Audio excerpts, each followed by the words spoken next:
السلام علیکم۔ ہمارے چینل بیا اور مالا پر خوش آمدید۔ اگر آپ ہمارے اس چینل پر پہلی دفعہ آئے ہیں یا آپ نے ابھی تک سبسکرائب نہیں کیا تو بیا اور مالا کو سبسکرائب کرنا نہ بھولیے۔ سچ ہے، محبت امتحان لیتی ہے، انسان کے صبر کا بھی اور ظرف کا بھی۔ مجھے بھی اپنے شوہر سے بے پناہ محبت تھی، ایسی محبت جس کے مثال ملنی مشکل۔ اسی محبت کا نشہ تھا کہ ہم کسی اور کو خاطر میں نہ لاتے تھے، گویا میرے شوہر اور میرا گھر ہی میری کل کائنات تھے۔ جیون ساتھی کی سچی محبت کا امرت مجھے حاصل تھا، مگر محبت نے جب میرا امتحان لیا تو میں اس امتحان میں ناکام ہو گئی۔ اسی محبت اور ناکامی کی کہانی میں آپ کو سنانا چاہتی ہوں۔ شادی کے بعد 6 برس تو میری زندگی ہنستے برستے گزر گئی۔ ہماری اولاد نہ ہوئی، کوئی غم نہ تھا ہمیں کہ ہمارے بیچ ایک دوسرے کی ذات کی تکمیل کے لیے محبت موجود تھی۔ تاہم کبھی کبھار جب اپنی بہنوں کی گود میں بچوں کو ہمکتا دیکھتی تو دل چاہتا کہ میں بھی ان پھولوں سے دامن بھر لوں۔ یہ آرزو ایک پل کو سر اٹھاتی اور پھر رضی کی محبت کی تپش سے سب پگھل جاتا۔ میری شادی کے 6 سال بعد میری سب سے چھوٹی بہن عفیفہ کی شادی ہو گئی۔ 1 برس ہی گزرا تھا کہ بیٹی کو جنم دیتے وقت وہ اللہ کو پیاری ہو گئی اور اس کی 1 دن کی بچی اپنی حقیقی ماں کے سائے اور گود کی گرمی سے محروم ہو گئی۔ عفیفہ کی نوزائیدہ کلی کو اور پرورش کے لیے ماں کی ضرورت تھی اور مجھے ایک بچے کی جو میری خالی گود کو اولاد کی مہک سے بھر دے۔ عفیفہ کے شوہر نے مجھ سے استدعا کی کہ آپا، جس نعمت کو آپ ترس رہی ہیں اسے عفیفہ اس دنیا میں لا کر خود منو مٹی تلے جا سوئی ہے، اب آپ ہی میری بچی کو ماں کا پیار دے سکتی ہیں، میں اس کو کسی اور کے حوالے کرنے کا حوصلہ نہیں رکھتا۔ لمحہ بھر سوچے بغیر میں نے عفیفہ کی بیٹی کو کلیجے سے لگا لیا کہ ہم 4 بہنوں میں وہ مجھ کو سب سے زیادہ پیاری تھی۔ بے شک میں اولاد کو ترس رہی تھی اور اس کی بیٹی ماں کی ممتا کو۔ اللہ نے عجیب سبب بنایا کہ میری بہن چلی گئی اور اپنے جگر کا ٹکڑا میری گود کی زینت کے لیے چھوڑ گئی۔ میں ننھی یسریٰ کو لے کر اپنے گھر واپس آ گئی، جہاں اپنی بہن کی وفات کا شدید صدمہ تھا، وہیں اللہ نے اپنے تشکر کا سبب بنا کر یسریٰ کو میرے گھر پہنچا دیا اور مجھ کو ایک بیٹی کی ماں بنا دیا۔ اولاد نہ دیکھی تھی تو اس کی محبت کا پتہ بھی نہ تھا۔ چشم و روح پیار کے ایک نئے جہاں سے آشنا ہوئے۔ ممتا کا جذبہ تو یوں بھی انمول ہے، لیکن رضی کے دل میں بھی ننھی یسریٰ نے گھر کر لیا اور وہ اس کو پیار کرنے لگے۔ دفتر سے آتے ہی اسے گود میں اٹھا لیتے، اس کے بعد ہی میری جانب متوجہ ہوتے۔ تبھی مجھے لگتا کہ ان کو مجھ سے زیادہ اس ننھی معصوم کی دلکشی اپنی طرف کھینچ لیتی ہے۔ ان کو اپنی بیٹی سے والہانہ پیار کرتے دیکھ کر میرا دل فخر اور مسرت سے بھر جاتا تھا۔ وقت دبے پاؤں گزرنے لگا۔ یسریٰ ہم دونوں کی محبت بھری چھاؤں میں بڑی ہوتی گئی۔ گزرتے ماہ و سال کے ساتھ ساتھ اس بچی کا پیار ہمارے دلوں میں بڑھتا گیا۔ اب ہم خود کو بھلا کر اس کو چاہنے لگے تھے۔ یہ میری قسمت، میری گود ہری نہ ہوئی تو ہمارے خواب اور ہماری ساری خوشیاں یسریٰ ہی کے گرد گھومنے لگیں۔ مجھ کو رفتہ رفتہ یہ احساس ہونے لگا کہ رضی تو مجھ سے بھی زیادہ اپنی بیٹی کو چاہنے لگے ہیں۔ عام حالات میں تو یہ کوئی غیر معمولی بات نہ تھی کہ باپ کا اپنی اولاد، خاص کر بیٹیوں سے اس قدر پیار ایک فطری سا امر ہے۔ مائیں تو ان باتوں سے خوش ہوتی ہیں، عورت کے قدم اپنے گھر میں مضبوط ہوتے ہیں، لیکن میں جانے کیسی ماں تھی کہ بیٹی پر اپنی ذات کو فوقیت دینے لگی تھی۔ اب میں واضح طور پر چاہتی تھی کہ میں تو یسریٰ کو چاہوں، مگر رضی اس قدر نہ چاہے کہ مجھ سے پہلے اس کی بات سنے۔ حالانکہ قدرتی امر ہے کہ بچے اپنی معصومیت کے سبب ہی بڑوں کی توجہ اپنی جانب مبذول کروا لیتے ہیں، مگر یہ بات میں نہ سمجھ پا رہی تھی۔ شاید اس لیے کہ یسریٰ کو اپنی کوکھ میں پالنے اور جنم دینے کے تجربے سے میں نہیں گزری تھی، جبکہ یسریٰ تو تھی ہی بہت خوبصورت، اپنی معصوم اداؤں سے ہم کو لبھاتی اور نت نئی فرمائشیں کرتی۔ رضی اس کی ہر فرمائش کو پورا کرتے۔ ان کو تو ہر دم اپنی بیٹی کی خاطرداری مطلوب تھی۔ جو بات یسریٰ کی زبان پر آتی وہ اسے دل پہ لکھ لیتے تھے۔ وہ ایک حقیقی باپ کی طرح اسے پیار کرتے تھے، جبکہ میرا رویہ اب ان دونوں کی محبت سے شاکی رہنے لگا تھا۔ یسریٰ اب ماشاءاللہ 7 برس کی ہو گئی تھی۔ وہ اب بھی میرے ساتھ سونے کی ضد کرتی تھی۔ تب رضی کہتے، گلبانو تم یسریٰ کے ساتھ اس کمرے میں سو جاؤ، میں اکیلا ہی سو جاؤں گا۔ اور وہ ایسا ہی کرتے۔ اگر بچی میرے ساتھ ہمارے بیڈ روم میں سو جاتی تو وہ اٹھ کر دوسرے کمرے میں چلے جاتے، مگر بیٹی کی نیند کو ڈسٹرب نہ کرتے۔ میں بیٹی کو سمجھاتی، یسریٰ بیٹی اب تم بڑی ہو گئی ہو تو اپنے کمرے میں الگ سونے کی عادت ڈالو۔ وہ جواب دیتی، ہرگز نہیں ماما، مجھے آپ کے بغیر نیند نہیں آتی۔ اور یوں سالوں پہ سال گزرنے لگے۔ وہ دن بھی آ گیا جب یسریٰ نے میٹرک پاس کر لیا۔ رضی نے ایک ضرورت مند بوڑھی خاتون کو دن رات کے لیے یسریٰ کی دیکھ بھال کے لیے گھر رکھ لیا۔ وہ ہماری بیٹی کے ہمراہ اس کے کمرے میں سونے لگی۔ رضی کہتے تھے کہ گھر میں اکیلا بچہ بڑی مشکل سے پلتا ہے۔ ہماری یسریٰ اکیلی ہے نا، اس کو بہن بھائی کی رشتوں کی کمی محسوس ہوتی ہے، تبھی وہ ہمیں اپنی تنہائی کا ساتھی سمجھتی ہے۔ تب میں سوچتی کہہ دوں، اسی اکلوتی نے تو آپ کو ہی مجھ سے بیگانہ کر دیا ہے۔ یہ بھی ایک سچ ہے کہ رضی نے کبھی بھی یسریٰ کے بھروسے کو مان کو ٹھیس نہ پہنچائی تھی۔ اسے بھی لگتا تھا اس کے بابا اسے ہی سب سے زیادہ پیار کرتے ہیں۔ باپ کا پیار ہی بچی کا بھروسہ اور اس کا غرور تھا جو اس کو بااعتماد بناتا گیا۔ وہ اگر کہتی تھی، بابا آج میری سہیلی نے بہت خوبصورت شال لی ہوئی تھی، شام کو رضی کے ہاتھ میں بیٹی کے لیے ایک بے حد خوبصورت شال ہوتی۔ وہ اس کی کہی ہوئی بات کو کبھی نہ بھولتے۔ میں کچھ منگوانے کا کہتی تو ضرور بھول جاتے۔ پھر ایک بار یسریٰ نے کہا، پاپا آج پیزا کھانے کو جی چاہ رہا ہے۔ تبھی میں نے بھی بتایا کہ ہاں رضی، مجھے بھی اپنے لیے ایک پرفیوم منگوانا ہے۔ مگر شام میں جب رضی گھر آئے تو پیزا لے آئے، میرا پرفیوم لانا بھول گئے۔ کہنے لگے، کل دفتر سے واپسی پہ لیتا آؤں گا گلبانو، ابھی بھول گیا ہوں۔ یہ ایک بار کی بھول نہیں تھی، ان کے لیے تو سالوں سے میری ذات، میری پسند ناپسند کہیں پسے پش چلی گئی تھی۔ اب اگر کسی کی اہمیت تھی تو صرف یسریٰ کی۔ اس کا کہا ہر کام وقت پہ ہو جاتا، کبھی نہ کہتے کہ میں بھول گیا، اور میری چھوٹی سے چھوٹی اہم ترین ضرورت بھی آرام سے بھول جاتے، پھر معذرت کرتے۔ تب مجھ کو اپنی بیٹی سے حسد محسوس ہونے لگتا، شاید کہ میں ایک حاسد عورت تھی۔ دل میں وہم بیٹھ گیا تھا کہ میں رضی کی محبت کی بلا شرکت غیر مالک نہیں رہی ہوں۔ کبھی کبھی تو میں اس قدر اپسیٹ ہو جاتی کہ شوہر سے ناراض ہو جاتی، کئی دنوں تک سیدھے منہ بات نہ کرتی۔ تب ان کا دل موم کی طرح پگھل جاتا، مجھ کو سمجھاتے کہ نادان لڑکی، یہ ہماری بیٹی ہے، اسے ہم دونوں کے پیار کی ضرورت ہے۔ بیٹیاں تو پرایا دھن ہوتی ہیں، آج ہمارے گھر ہے، کل کسی اور کے گھر چلی جائے گی، نہ جانے وہاں کوئی اسے اس طرح پیار کرے یا نہ۔ میں یسریٰ کو پیار تمہارے ہی وجہ سے کرتا ہوں۔ بیوی پیاری ہوتی ہے تبھی اولاد پیاری ہوتی ہے نا۔ رضی ٹھیک کہتے تھے، مگر ان کی باتیں مجھ پہ وقتی طور پہ اثر بھی کرتی، اگلے ہی لمحے میں ان کو بھلا دیتی۔ یہ درست ہے کہ مجھے یسریٰ بہت پیاری تھی، اپنی جان سے بھی عزیز۔ میں نے اسے بہت لاڈ سے پالا تھا، اس کے بغیر اپنے گھر میں میرا دل بھی نہیں لگتا تھا۔ وہی تو میرے گھر کی رونق تھی۔ اسے کالج سے آنے میں ذرا سی دیر ہو جاتی تو میں پریشان ہو جاتی، تبھی سوچتی کہ اگر اس کا حقیقی باپ اسے مجھے نہ سونپتا تو میں آج بے اولاد ہی رہ جاتی۔ کیونکہ یسریٰ کو گود لینے کے بعد بھی جب میں ڈاکٹرز کے پاس گئی تھی، انہوں نے کہا تھا مجھ میں کچھ ایسے مسائل ہیں کہ میں تا حیات ماں نہیں بن سکتی، اور مرد کا کیا بھروسہ۔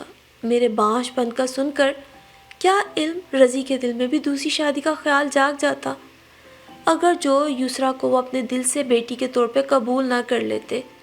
میں تو یہ سوچ کر ہی خدا کا دل سے شکر ادا کرتی کہ اس نے یسریٰ کی صورت میں ہمیں اولاد سے نواز دیا اور ہمیں بھی دنیا میں کوئی ماما پاپا کہنے والا آ گیا۔ یہ سب سمجھتے ہوئے بھی نہ جانے کیوں کبھی کبھی میں یہ محسوس کرتی کہ یسریٰ مجھ سے جیت رہی ہے اور میں ہار رہی ہوں۔ شاید کہ میری فطرت میں کم ظرفی تھی کہ اپنی ہی بیٹی کو اپنے مد مقابل سمجھ لیا۔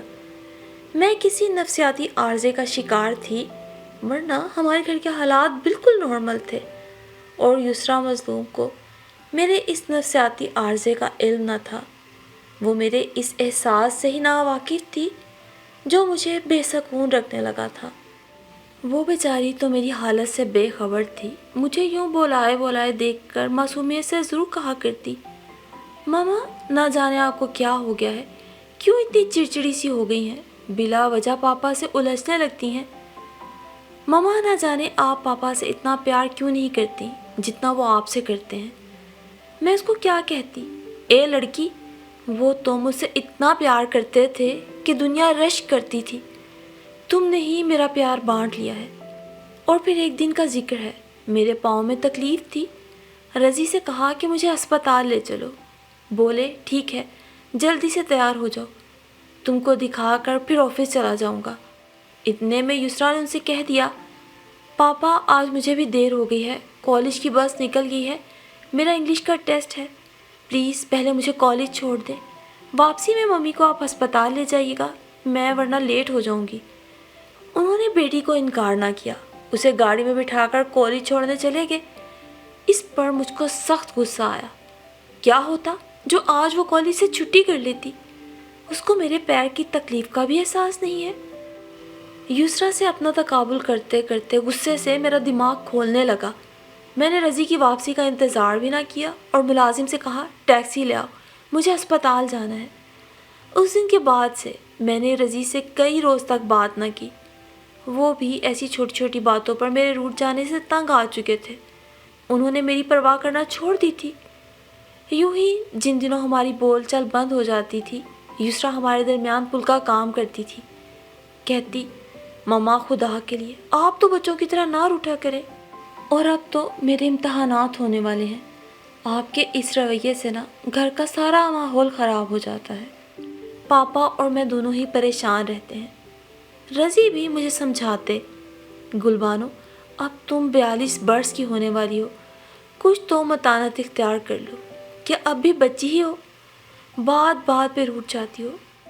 تب میں سوچتی میرا شوہر کتنا کم عقل ہے، اسے سمجھ کیوں نہیں آتا کہ محبت کی طالب بیوی سدا بچی ہی رہنا چاہتی ہے۔ رضی اس نقطے کو کبھی نہ سمجھ سکا کہ اس کے گھر میں اس کی محبت کی طالب ایک بچی نہیں 2 بچیاں ہیں۔ اس طرح میرا صبر انتقام میں بدلنے لگا، اور پھر میں نے اس حسد کی آگ میں جھلس کر اپنی ہی نازوں پلی ہوئی اپنی ہی بیٹی کو اپنی ناعاقبت اندیشی کی بھٹی میں جھونک دیا۔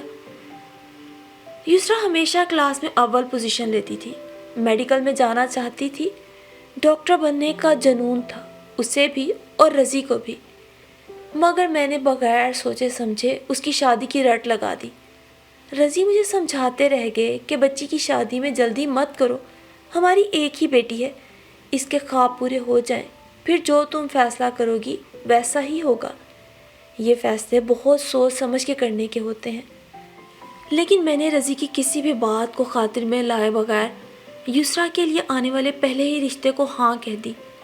یوں یسریٰ کے ڈاکٹر بننے کے خواب چکنا چور ہو گئے، اس کا جنون ادھورا رہ گیا، وہ آگے نہ بڑھ سکی، اور اس کا مستقبل میری جلد بازی کے ہاتھوں تباہ ہو گیا۔